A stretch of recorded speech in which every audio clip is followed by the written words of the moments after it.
शादी में अभी 2 दिन का समय बाकी था। एक तरफ दूल्हा बेसब्री से इंतजार कर रहा था कि 2 दिन बाद उसकी बारात जाएगी।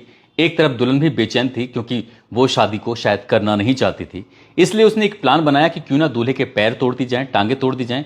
यदि टांगे टूट जाएंगी तो फिर शादी की तारीख भी आगे बढ़ जाएगी। कुछ ऐसा ही प्लान था। प्रेमी से ये बात कही जाती है। प्रेम ने अपने कुछ साथियों के साथ दूल्हे की टांगे तोड़ देता है, लेकिन जाते जाते वो कहता कि हाथ भी तोड़ देते हैं, हो सकता है थोड़ा और लंबा खिंच जाए। लेकिन जब मारने पे आते हैं तो वो कुछ इस कदर मारना शुरू कर देते हैं कि उसके शरीर में दूल्हे के लगभग 12 से 15 फ्रैक्चर आ जाते हैं।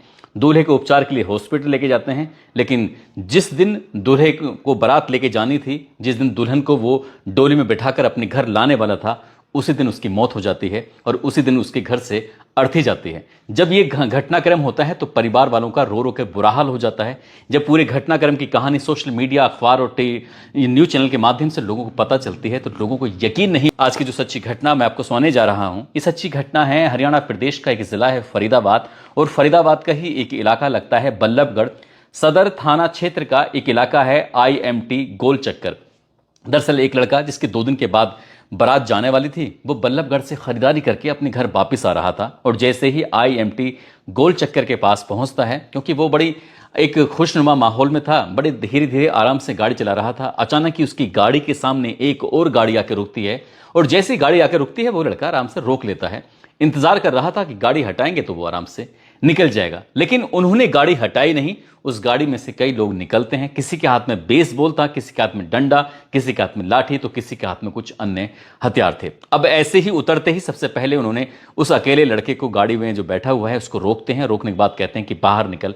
अब जब बाहर नहीं निकलता है तो उसकी गाड़ी पर भी वो हमला करते हैं। अचानक ही वो लड़का गाड़ी से बाहर निकलता है और बाहर निकलने के बाद उसके साथ मारपीट जैसी घटना को अंजाम देना शुरू कर दिया जाता है।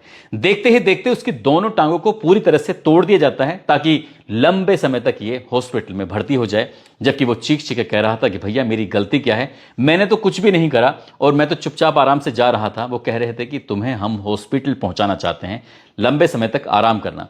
लेकिन यहां तक उनका मन नहीं भरता है। जो हमला करने वाले थे वो टांगे ही नहीं तोड़ते बल्कि हाथ भी तोड़ देते हैं, और हाथों के साथ साथ सर पर भी इतनी गंभीर चोट मारते हैं कि मार मार के उसको अधमरा कर देते हैं। अधमरा करके आराम से जितना मन कर रहा था उन्होंने मारा पीटा, और उसके बाद यहां से आराम से चले जाते हैं और जाते जाते गाड़ी पर भी थोड़े बहुत हमला कर देते हैं। अब यहां से एक राहगीर गुजर रहा था। राहगीर ने उन लोगों को भागते हुए देखा, साथ ही गाड़ी देखी। गाड़ी के पास में एक लड़का है जो गंभीर हालत में पड़ा हुआ था, कराह रहा था, रो रहा था, चीख रहा था। उस राहगीर ने कहा कि भैया मैं तुम्हारी क्या मदद कर सकता हूं, मुझे बताओ, मैं तुम्हें कहीं लेके जाऊं। उसने कहा कि आप एक काम करो, बस मेरे घर वालों को मेरे घर पर फोन कर दो। ये उसके पास मोबाइल रहा। मोबाइल उस लड़के के पास था। जब घर वालों को फोन किया जाता है, बताया जाता है कि तुम्हारा बेटा गंभीर हालत में यहां पड़ा हुआ है, कुछ लोगों ने उस पर जानलेवा हमला कर दिया है, आप जितनी जल्दी हो सके यहां पर मौके पर पहुंच जाइए, नहीं तो कुछ भी हो सकता है। परिवार वालों को जैसी ही सूचना मिलती है, परिवार वालों का भी रो रो कर बुरा हाल हो जाता है। वो जिस हालत में थे, दौड़ते हुए भागते हुए आखिरकार अपने बेटे के पास पहुंचते हैं। बेटे को इस हालत में देखने के बाद सबसे पहले पास में ही एक हॉस्पिटल होता है सर्वोदय, वहां लेके जाते हैं और कहते हैं कि डॉक्टर साहब, चाहे पैसा कितना भी खर्च हो जाए, हमारे इस बच्चे को बचा लीजिए, उसको बहुत ज़्यादा चोटें आई हैं, बहुत कुछ इसके साथ हुआ है। अब यहाँ से हॉस्पिटल जाते जाते उससे पूछा जाता है कि बेटा हुआ क्या है। ना तो वो हाथ हिला सकता है, ना वो पैर हिला सकता है, ना वो गर्दन हिला सकता है, लेकिन जो भी थोड़ा बहुत बोल रहा था, उसने अपने पिता को जो भी किस्सा कहानी सुनाई थी, जो भी उसके साथ हुआ था, उसने बताया था कि पिताजी, वो बता रहे थे मारने वाले कि तुम्हारी जो पत्नी है नेहा, जिससे तुम्हारी शादी होने वाली है, उसी ने ही देखो फोटो भेजा है, और हम तुम्हें पीटने के लिए, तुम्हारी टांगे तोड़ने के लिए आए हैं। शादी करने के लिए तुमसे मना किया था, फिर भी तुम उसके बाद शादी कर रहे हो। ये सब वो जानकारी देते हैं। असल में यहां पर जब हॉस्पिटल में इलाज शुरू होता है तो डॉक्टर कहते हैं कि हालत बहुत ज़्यादा गंभीर है, इसको आप हायर मेडिकल सेंटर लेके चले जाओ। अब घर वालों ने, परिवार वालों ने कहा कि ठीक है, इसको ठीक करना है, इसको बचाना है और आगे की ज़िंदगी भी अच्छे से जीनी है, जो भी हुआ है उसे ख़त्म करने की कोशिश करेंगे। लेकिन जो स्कॉट्स हॉस्पिटल होता है, परिवार वाले वहाँ जाके उसको एडमिट करा देते हैं, इलाज शुरू हो जाता है। अब जो पिता होते हैं इस लड़के के, जिसका नाम प्रेमचंद होता है और लड़के का नाम गौरव तेवतिया होता है, उम्र उसकी लगभग 24 साल के आसपास होती है।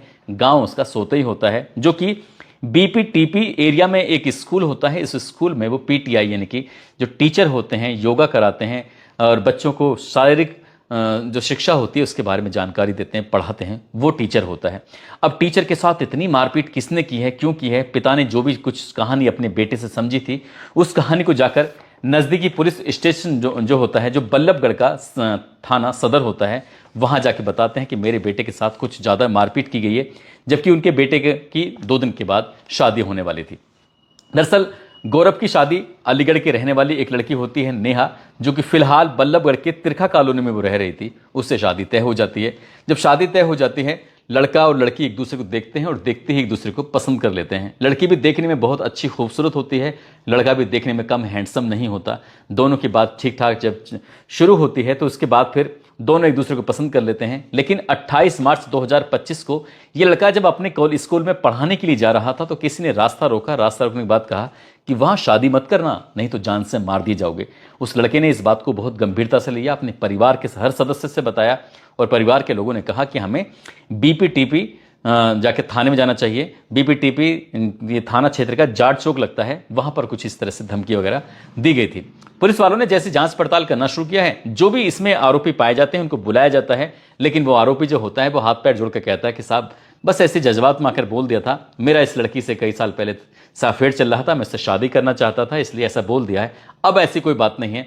अब दोनों परिवार, लड़का और लड़की वालों के परिवार की बैठकर रजामंदगी हो जाती है। जो बीच में आया था उसको भी रास्ते से हट जाता है, सब कुछ नॉर्मल हो जाता है। शादी की तैयारी हो जाती है और एक तारीख तय करते हैं 15 अप्रैल 2025 कि इस तारीख को हम सगाई लेके आएंगे, लगन होगी और सगाई के बाद ये सब कुछ जो भी अपनाना है, जो लेना देना, ये सब कुछ होगा। वो सब ये सब चल रहा था। इसी बीच में जो लड़के की माँ लड़की के पास जाती है, लड़की देखने में तो बेहद खूबसूरत थी, साथ ही खुश भी थी, लेकिन लड़के की माँ को एक डाउट था कहीं ऐसा ना हो कि जिसने धमकी दी है कहीं उसको नुकसान ना पहुंचा दे।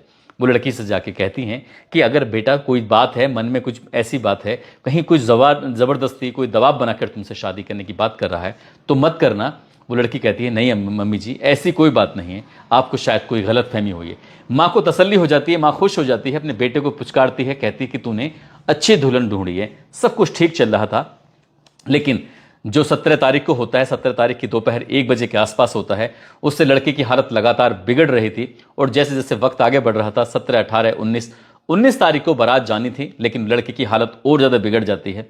19 अप्रैल 2025 की रात लगभग 2 बजे के आसपास का वक्त था, जब 19 और 20 अप्रैल की रात में उस लड़के ने दम तोड़ दिया। इसी रात उसकी बारात जानी थी और बारात में वो दुल्हन को अपनी डोली में बैठाकर हमेशा के लिए अपने साथ लेके जाता। कस्में, वादे, सब धर्में, ये सब निभाने की कोशिश करता, लेकिन उससे पहले भी वो मर जाता है। उसकी मौत की खबर जब परिवार वाले को पहुंचती है तो परिवार वालों का रो रो कर बुरा हाल हो जाता है। परिवार वालों ने जब शिकायत दर्ज कराई तो ये भी बात सामने आती है कि लड़की ने मामा के मोबाइल से फोटोग्राफ्स लेती है और फोटोग्राफ लेने के बाद वो अपने प्रेमी को भेजती है और प्रेमी को भेजने के बाद कहती है कि इसकी टांगें तोड़ देना, और टांगें टूट जाएंगी तो इसका शादी की तारीख कुछ आगे बढ़ जाएगी। ये भी आरोप लगता है कि लड़के को, जो उसका प्रेमी है, उसके प्रेमी को कोई नहीं जानता है। लड़की या तो लड़की जानती है, लड़की के परिवार वाले जानते हैं, हमसे तो कोई मतलब नहीं है, लेकिन हमारे बेटे का नंबर भी उसके पास पहुंच जाता है, उसका स्कूल का एड्रेस भी पहुंच जाता है और जो सगाई समारोह के फोटोग्राफ्स होते हैं वो भी पहुंच जाते हैं। इन्हें पहुंचाने वाला कौन होगा? प्रेमिका के अलावा और कोई दूसरा पहुंचा नहीं सकता। अब एफआईआर दर्ज की जाती है, लेकिन जो प्रेमिका यानी कि जो दुल्हन बनने वाली थी नेहा, वो प्राइम सस्पेक्ट जरूर है, लेकिन पुलिस इस मामले की जांच पड़ताल कर रही थी। और साथ ही जो सौरभ नागर है जिसने इसमें मारपीट की है, जो प्रेमी है, जो कि तिगांव का रहने वाला है, उसका एक साथी जो सोनू है, जो कि घिरोटा बागपत का रहने वाला है, लेकिन काफ़ी समय से वो तिगांव में ही रह रहा था, इन्होंने मिलकर हमला किया था। ये बताया जाता कि हमला करने वाले में 5 लोग शामिल होते हैं और 5 के ही खिलाफ एफआईआर दर्ज की जाती है। पुलिस इस मामले की जांच पड़ताल कर रही है। जांच पड़ताल में यदि प्रेमिका का नाम भी सामने आता है, प्रेमिका भी इस मामले में उतनी ही दोषी होती है जितना कि प्रेमी था। प्रेमिका वो जो कि गौरव की दुल्हन बनने वाली थी, यदि वो भी दोषी होती है तो उसके बाद फिर प्रेमिका की जिंदगी बद से बदतर होना तो तय है, क्योंकि जो सौरभ नागर है जिसने हमला किया है, प्रेमी है, वो पहले से ही शादीशुदा बताया जाता है। पिछले 4 साल से दोनों के प्रेम संबंध भी चल रहे थे, लेकिन लड़की वालों ने कहा कि वो तो सब कुछ खत्म हो चुका था। अब आगे की जिंदगी शायद उसकी प्रेमी की तो सलाखों के पीछे गुजरेगी। यदि प्रेमिका या कह सकते हैं दुल्हन अगर वो सलाखों के पीछे नहीं भी गई तो शायद उससे शादी कौन करेगा, क्योंकि उसके माथे पर एक कत्ल का जो कलंक लग चुका है वाकई अपना आप में